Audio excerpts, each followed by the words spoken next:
una, salamat sa Diyos. Ligtas ang lahat. So far, medyo nakapayapa naman dahil rawas yung nalalagay ng police. Everyone in the city of Manila, Gigi and I, very happy. Great. Like that, natawa ko lalo na. Again, special mention yung mga lolo-lola ko na mga paglaba. Talagang pinakyat pa nila yung mga report sa amin. Yung balutang na tinutuhan nila, pinakyat pa nila sa third floor, sa second floor. Thank you very much mga batang Manila. Thank you very much mga nanay at tatay ko. Thank you very much. Gulat kami. Gigi and I, gulat kami na overwhelming lumabas na. As far as 2:30, I guess, 2:30 a.m. Initially, it's about 550,000 plus. 103% remaining. But for the meantime, I think we were advised by COMELEC mag-recess sila. And it will show up again because of some hard. It's composed of 3% remaining. Still, sa eskwela. But for the meantime, maraming salamat.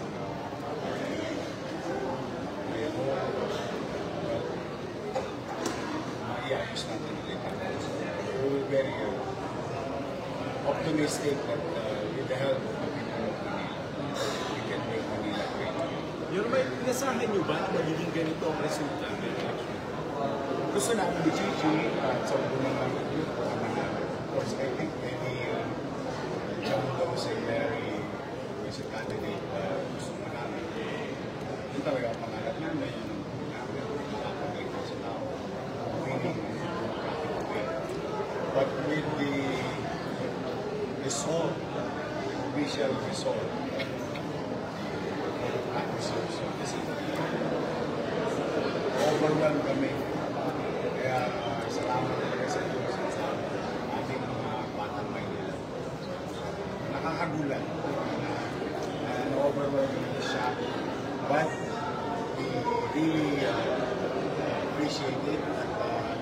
Malaking challenge because there's a great mandate given to us, Gigi and I, and most of our group, 80% kapatid ay nanalo sa lahat. Mayor, you're going back a few years after your first run in Manila. Ano ba yung aasahan na ng mga Manileño na something new that you would bring to the table after 3 years away from government? I think one of the immediate concern ng Manileño is the issue of basura. Yung pagkatulog talaga ng and the criminality happening in the city. With the result of the election and issues raised during the campaign, I think yun na yung immediate na kailangan bigyan ng attention. And then again, like Gigi, committed to deliver livelihood programs sa hirap ng buhay ngayon. Ating mga plus the fact that we will continue to pursue the concept of MBN, minimum basic needs, housing, innovation, healthcare, and jobs.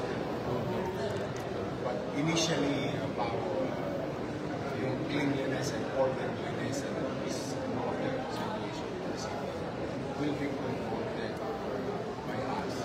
So mag-iikot ka ulit, sir? Parang dati lang. Hindi ka na matutulog. Vloggers eh. Bago na kayo. Talagang, it's our commitment.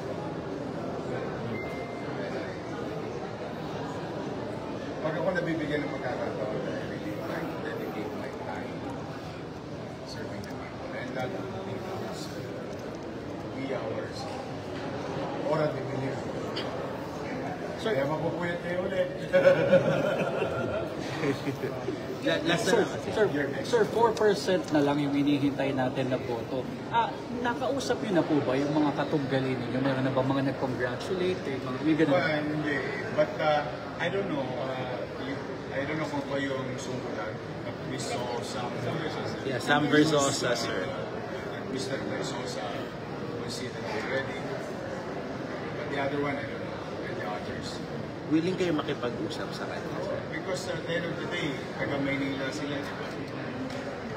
Magiging mamamayan ko sila. Then, as I have been doing and committed to sa Maynila, pati.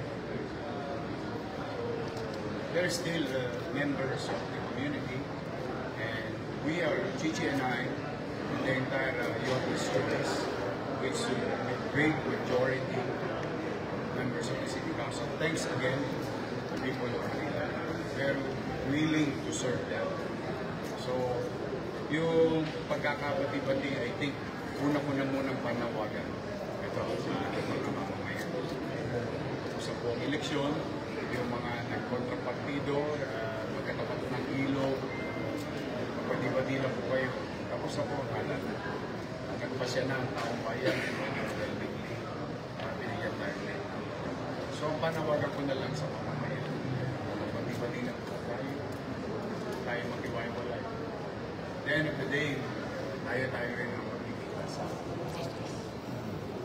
Yung mga alas 10 pa na ng gabi, alam natin na landslide kayo, pero hindi po natuloy yung proklamasyon at yung gabi. Ano tumatakbo sa isip mo dito? Siyempre, excited kami magproklama. I think kahit sinong kandidato tumatakbo sa mga Congress, excited magproklama. And especially, if it is highly improbable. If I may borrow that term from the commission. But then again, following rules and following instructions, it seems so far okay naman. And being understanding of the situation, the physical, emotional, and psychological challenge to our BEIs and the teachers and all other individuals who participated in this election, the backbone of the democracy at the time, elections going on. I think it's 4 a.m. 4 a.m. pa sila. We'll give them understanding. But honestly, straightforward. We're very excited with the program because nakakaingit yung Las Piñas, saka San Juan City, Quezon City, Munti, so 4 na city na sa Metro Manila. I hope we're next. Siguro yun lang muna masasabi. But for the meantime, kung ano magiging pa siya ng City Board of Councilors, recess, rest sila, waiting for 51 more cards. We're willing to wait. Mapaghintay ng mga batang Maynila na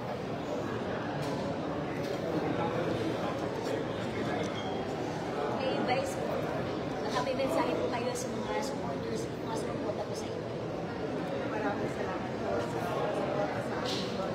Maraming salamat sa hihingi po namin na kayo magtiwala na we are more than willing to give you a government that nag-ibigod po sa gobyerno na makikinig sa inyo pagdadako ng gobyerno. Maraming salamat na nakakaasa sa aming mga pinalaki. Pag-deliver po kami. At kung si Jorge ay will see us po po na talagang kami kasi ang kalis. Kaya nandun po kayo sa mga mga. Maraming salamat. Humble ko na rin your measure. Nangunguna rin yung anak niyo po na si Joaquin sa Pangasinan. Ano ba sabi ko? Nakausap niyo na ba siya, Yorme? Oo, nandyan. Nandyan naman si Loki. Eh, gusto ko lang manalo siya eh, pero Number 1. Number 1 po. overwhelming din yung tulog naman. Pwede maingan natin Pwede ba namin may-mention? Isalam nyo na. Break in nyo na. Break in talaga. Break in talaga. Brand new. Brand new ang console. Sir, first off, congratulations po on your win. Any advice that you got from your father pagdating po sa governance at pagiging konsehal bilang ang daddy nyo nagsimula din po bilang konsehal sa Tondo?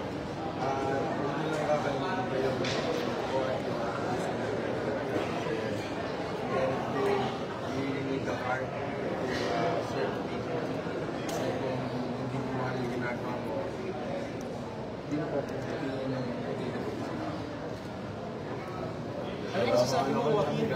May marami nagsasabi na bata ka pa daw sa politika. Anong masasabi mo doon? Marami mga nagsasabi na bata ka pa daw sa politika. Opo, bata naman po talaga ako. Ay, amin ko pa naman na sa lahat po nagsasabi din na ito, baka wala akong magagawa. So don't worry po, sa edad po, sa maglilingkod, wala yun sa edad. It's really in the end of the day, it's your heart and your passion to strive to do better for the people. And kasi yung tipong you want to make them feel something yung nakaangat sa buhay nila. And not yung pwede na lang yan. Let's stop with the pwede na lang yan. Dapat much better. We give it to them because matagal na silang hindi nagbibigyan ng tao. English lang siya. Friend sa tatay.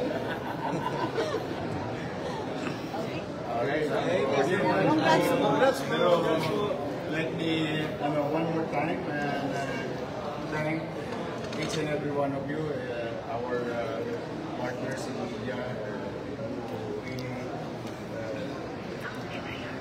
you're being vigilant in the last 45 days in the city of Manila.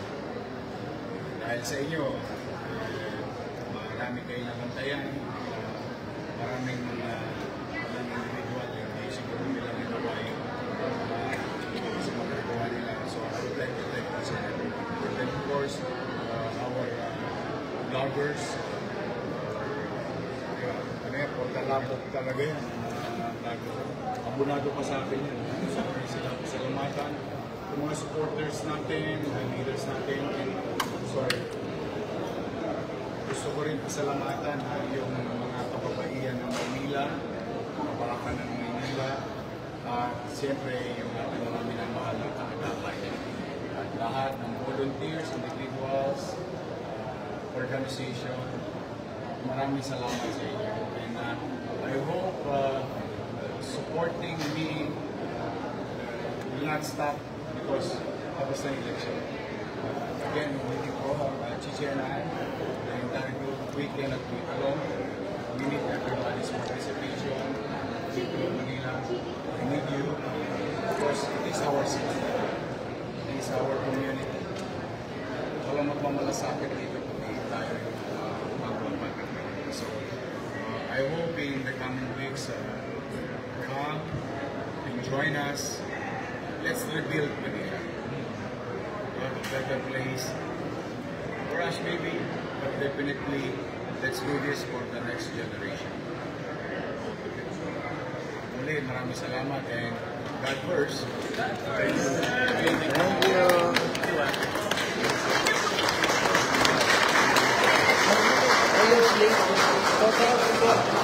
Photo op.